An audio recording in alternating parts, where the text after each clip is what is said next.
Okay, it's story time. And this story is to illustrate why a lot of us are leaving the industries that we're in to forge our own path with building businesses so we can make money online and chuck all this crap behind.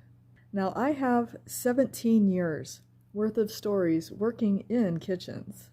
And this one, yikes. I don't even know where to start.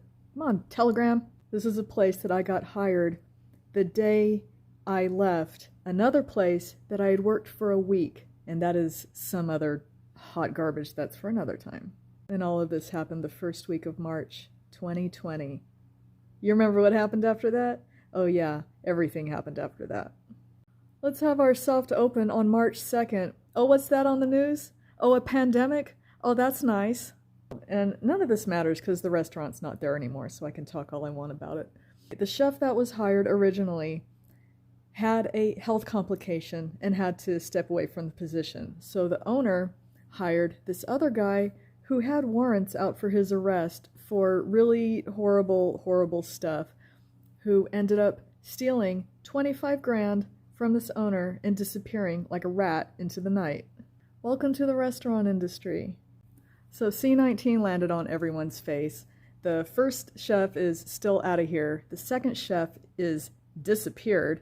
So there's no chef running the place. All of the cooks are absolutely awesome. The chef owner is a complete dingus. He doesn't even know what any of his equipment does. The menu wasn't costed out, but he was really proud that he owned all of the crap inside of it. Not the building and not the land, just the equipment. So we had a really great opening weekend, and then it just went splat, but we're still open, if you remember everything that's going on. About the middle of April, I got promoted to kitchen manager. Even though we did have a guy who had been a manager of another major chain restaurant, no, they opted to pick me, and I know why. And so while I was now tasked with doing stuff that I had been doing, none of it was new to me. Just basic kitchen manager stuff. All we had to do was make sure that the doors stayed open, that everything was fine, no one got sick.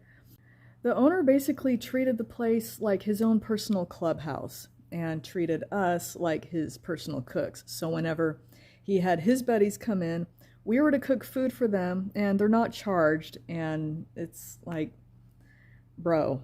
I had a really good talk with his business partner, who was an absolutely awesome guy, and we were sitting down one day and he goes, "Do you know how to make $1 million in the restaurant industry?" And I said, "How?" And he goes, "Start with 5 million." The owner of this place, like I said, he just treated it like his own personal playpen. He had this pink backpack that he would just leave wherever. He would leave it on the counter. He would leave it in a booth. He would leave it just in like the little waiting area where people are waiting to pick up food. He would leave his backpack. He would leave his laptop open and on, just for all of creation to want to like take it. Yeah, sure, no problem. Fast forward a couple of weeks later, probably the first part of May, and he's in there and I see his backpack, and like I don't want to touch it, and because I don't want to touch anything. He opens the backpack and he goes, "You want to see something?" And I'm thinking to myself, no, not really. He shows this gun in the bottom of his backpack. It was just in his backpack like it was a hairbrush or a box of tampons. Telegram telling a story.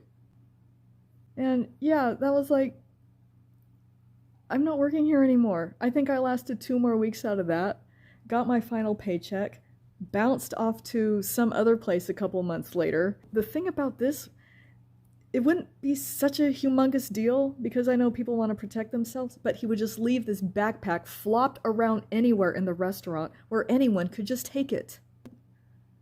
No. $12 an hour? No. We're not doing that. Even when I got bumped up to, I think I was making $2,500 a month for the month, or the 2 months I was kitchen manager. It's not worth it. It's fucking stupid. And this is the stuff that we have to deal with in this industry, and I know this is mild compared to some.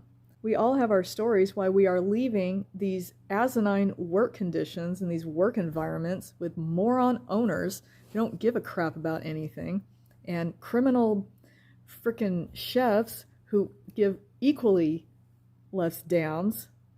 and breaking off and doing something on our own. Wouldn't you?